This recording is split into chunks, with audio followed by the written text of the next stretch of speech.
Hello বন্ধুরা, আজ আমি একাদশ শ্রেণীর দ্বিতীয় সেমিস্টারের বাংলা কবিতা নুন নিয়ে আলোচনা করব। আজকের আলোচনায় থাকবে কবিতার উৎস, অর্থ এবং কবিতার বিষয়বস্তু, আর থাকবে ২, ৩ ও ৫ নম্বরের প্রশ্ন উত্তর সাজেশন। এখানে যতগুলো প্রশ্ন দেয়া হবে সবগুলোর উত্তর তোমরা পেয়ে যাবে এই ভিডিও থেকে। তো চলো বন্ধুরা, দেরি না করে শুরু করা যাক। কবিতার উৎস নুন কবিতাটি জয় গোস্বামীর ভূতুম ভগবান কাব্যগ্রন্থ থেকে নেওয়া হয়েছে। ভূতুম ভগবান কাব্যগ্রন্থটি ১৮৮৮ সালে প্রকাশিত হয়। এছাড়া কবিতাটি জয়ের শ্রেষ্ঠ কবিতা গ্রন্থ সংকলিত হয়েছে। নুন, জয় গোস্বামী। আমরা তো অল্পে খুশি, অর্থাৎ আমরা সাধারণ মানুষ অল্প কিছুতেই সন্তুষ্ট থাকি। কি হবে দুঃখ করে, অর্থাৎ অভাব নিয়ে আফসোস বা দুঃখ করে কি লাভ হবে। আমাদের দিন চলে যায় সাধারণ ভাত কাপড়ে, অর্থাৎ খুব সাধারণভাবে শুধু দুবেলা অন্ন ও সাধারণ পোশাকে আমাদের জীবন কেটে যায়। চলে যায় দিন আমাদের অসুখে ধার দেনাতে, অর্থাৎ অসুস্থতা আর ধার দেনা করার মধ্যেই আমাদের দিন অতিবাহিত হয়। রাত্রিবে দুই ভাই মিলে টান দি গঞ্জিকাতে, অর্থাৎ রাতে আমরা দুই ভাই মিলে গাঁজা সেবন করি, যা সাময়িক কষ্ট ভোলায়। শখদিন হয় না বাজার, অর্থাৎ প্রতিদিন আমাদের বাজার করা হয়ে ওঠে না, হলে হয় মাত্রা ছাড়া। আর যদি কোনো দিন বাজার হয় তবে তা হিসেবের অতিরিক্ত বা খুব বেশি হয়ে যায়। বাড়িতে ফেরার পথে কিনে আনি গোলাপ চারা। হয়তো কোনো একদিন বাড়ি ফেরার সময় বাজার না করে একটি গোলাপ চারা কিনে আনি, কিন্তু পুঁতব কোথায়? কিন্তু সেই চারাটি লাগানোর মতো জমি বা স্থান কোথায়? ফুল কি হবেই তাতে? আর সেই গাছে যে ফুল ফুটবে তারও কোনো নিশ্চয়তা নেই। সে অনেক পরের কথা, ওসব পরের ভাবনা বা ভবিষ্যতের কথা। টান দি গঞ্জিকাতে, তার চেয়ে বরং এখন গাঁজা টানি। আমরা তো এতেই খুশি, অর্থাৎ আমরা তো এই জীবনযাত্রাতেই খুশি বা সন্তুষ্ট। বলো, আর অধিক কে চায়? বলো তো, এর চেয়ে বেশি আর কেই আশা করে? হেসে খেলে কষ্ট করে আমাদের দিন চলে যায়, অর্থাৎ হাসি ঠাট্টার মধ্যে দিয়ে আবার কষ্টের সঙ্গে মানিয়ে নেই আমাদের জীবন কেটে যায়। মাঝে মাঝে চলেও না দিন, অর্থাৎ মাঝে মাঝে এমন দিনও আসে যখন ভালোভাবে জীবন ধারণ করাও কঠিন হয়ে পড়ে।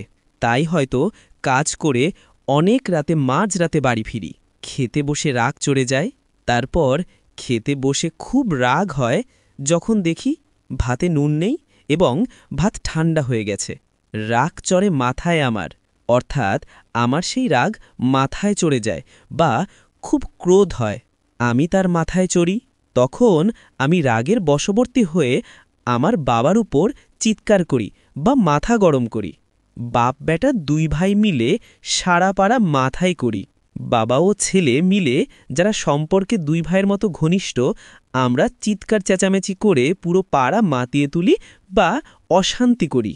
করি তো কার তাতে কি? আমরা যদি এমন করি তাতে কার কি আসে যায় বা কার কি ক্ষতি হয়? কারণ আমরা তো সামান্য লোক, কারণ আমরা তো খুব সাধারণ এবং ক্ষমতাহীন মানুষ। আমাদের শুকনো ভাতে লবণের ব্যবস্থা হোক। আমাদের শুধু একটাই দাবি, আমাদের শুকনো সাধারণ ভাতের জন্য সামান্য নুনটুকু যেন অন্তত জোটে বা তার ব্যবস্থা করা হোক।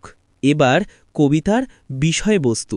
কবি তার আকাঙ্ক্ষার ক্ষুদ্র বৃত্তে কেবল সামান্য ভাত কাপড় নিয়েই সুখী। যেহেতু তার চাহিদা অল্প, তাই জীবনে বড় কোনো দুঃখ বা হতাশা তাকে স্পর্শ করে না। রোগ শোক আর ধার দেনার টানাটানির মধ্যে দিয়ে দিন চলে যায় কোনো মতে। ভবিষ্যৎ নিয়ে কোনো ভাবনা নেই, জীবনটা যেন মুক্তি পাগল বা বাঁধনহারা। তাই রাতের বেলায় দুই ভাই ঘরে ফিরে গাঁজা টেনে ঘোর লাগিয়ে থাকেন। কোনো দিন বাজার হয় না, আবার যেদিন হয় সেদিন তা মাত্রা ছাড়ায়। এই অভাবের মাঝেও একদিন হয়তো স্বপ্নের স্ফুলিঙ্গ জাগে, তাই তারা কিনে আনেন একটি গোলাপের চারা। ভাবেন রুক্ষ জীবনেও ফুল ফুটবে, কিন্তু সে চারা পুঁতবার মাটি কোথায়? পুতলেও যে ফুল ফুটবে সে বিষয়েও গভীর সন্দেহ। যখন জীবন বড় কঠিন, তখন প্রাপ্তির আশা ছেড়ে দেওয়াই ভালো। তাই তিনি হেসে খেলে দিন কাটান, শুধু যখন গভীর রাতে বাড়ি ফিরে দেখেন ঠান্ডা ভাতে নুনের ছিটুটুকুও নেই, তখনই তার রাগ হয়। সামান্য এই চাওয়ার জন্যই দুই ভাই চেঁচামেচি করে পাড়া মাতিয়ে তুললেও কবির কোনো লজ্জা নেই, কারণ তুচ্ছ মানুষের আবার লোকলজ্জা কিসের। তার চূড়ান্ত দাবি শুধু একটাই, শুকনো ভাতে একটু লবণের ব্যবস্থা হোক। নিশ্চয়ই কবিতাটা ভালোভাবে বোঝা গেছে। যদি বুঝতে না পারো তাহলে আমাকে কমেন্ট করতে পারো। এটি মনে রাখার একটি কৌশল আমি হোয়াটসঅ্যাপ চ্যানেলে দিয়ে দেব, যেটি তোমরা একবার পড়লেই সমস্ত প্রশ্নের উত্তর দিতে পারবে। গোটা কবিতাটা জলের মতো পরিষ্কার হয়ে যাবে। হোয়াটসঅ্যাপ চ্যানেলের লিঙ্ক ডিসক্রিপশন বক্সে দেওয়া আছে। আর একটা গুরুত্বপূর্ণ কথা, যদি ভিডিওটি ভালো লাগে তাহলে একটি লাইক, সাবস্ক্রাইব, শেয়ার করে এই চ্যানেলের সঙ্গে যুক্ত থেকো। চলো এবার 2, 3 ও 5 নম্বরের প্রশ্ন উত্তর নিয়ে আলোচনা করি। প্রথম প্রশ্ন 2 নম্বরে। 1 নম্বর প্রশ্ন, কি হবে দুঃখ করে? কবি দুঃখকে অর্থহীন বলে মনে করেছেন কেন?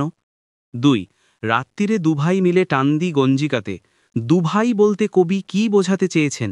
3, বাপ বেটা দুভাই মিলে সারা পাড়া মাথায় করি, বাপ বেটা দুভাই বলার কারণ কি?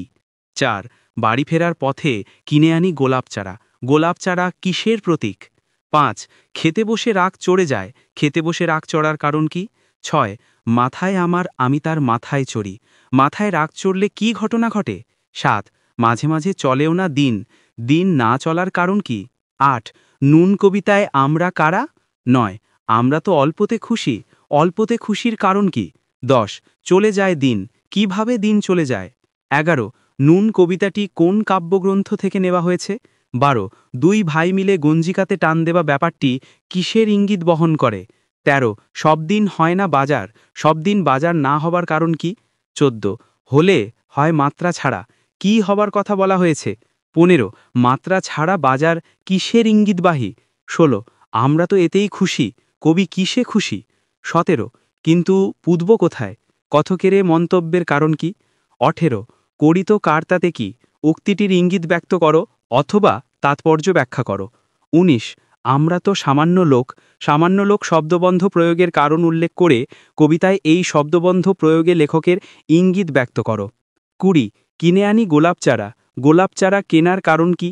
21, ফুল কি হবেই তাতে, কবির কেন এই সংশয়? 22, আমাদের শুকনো ভাতে লবণের ব্যবস্থা হোক, এমন দাবির তাৎপর্য কি? 23, বাপ বেটা দুভাই মিলে, কোন ব্যাপার? 24, আমাদের শুকনো ভাতে লবণের ব্যবস্থা হোক, কাদের প্রতি এই আবেদন জানানো হয়েছে? 25, সারা পাড়া মাথায় করি, কি কারণে কবি এমন করেন? 26, আমি তার মাথায় চড়ি, কবি কার মাথায় চড়েন? 27, বাড়ি ফিরি দুপুর রাতে, দুপুর রাতে বাড়ি ফেরার কারণ কি? 28, নুন কবিতায় নুনে কি মুখ্য, তোমার কি মনে হয়? 29, নুন কবিতায় কবি জয় গোস্বামী কাদের কথা বলেছেন? 30, নুন কবিতার শেষে কবি কিসের ব্যবস্থার দাবি তুলেছেন? এবার 3 ও 5 নম্বরের জন্য প্রশ্ন ও উত্তর। এখানে মোট 8টি প্রশ্ন আছে। প্রশ্ন 1, আমাদের শুকনো ভাতে লবণের ব্যবস্থা হোক, কে বলেছে? এ দাবি কার কাছে, কেন?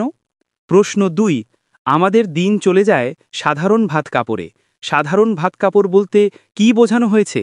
এই দিন চলে যাবার মধ্য দিয়ে বক্তা কি বোঝাতে চেয়েছেন? প্রশ্ন 3, কিন্তু পুতব কোথায়, ফুল কি হবেই তাতে? উদ্ধৃতির উৎস লেখো, প্রসঙ্গ উল্লেখসহ উদ্ধৃতির তাৎপর্য বুঝিয়ে দাও। প্রশ্ন 4, মাঝে মাঝে চলেও না দিন, দিন চলে না কেন, এর ফল কি হয়? প্রশ্ন 5, আমরা তো সামান্য লোক, কে কোন প্রসঙ্গে কথা বলেছে? সামান্য লোক শব্দ তাৎপর্য লেখো। প্রশ্ন 6, ফুল কি হবেই তাতে, কোন ফুল, এই সংশয় কেন? প্রশ্ন 7, নুন কবিতার নামকরণের সার্থকতা বিচার করো। প্রশ্ন 8, নুন নেই ঠান্ডা ভাতে, কাদের কেন নুন নেই তা প্রসঙ্গক্রমে বুঝিয়ে দাও।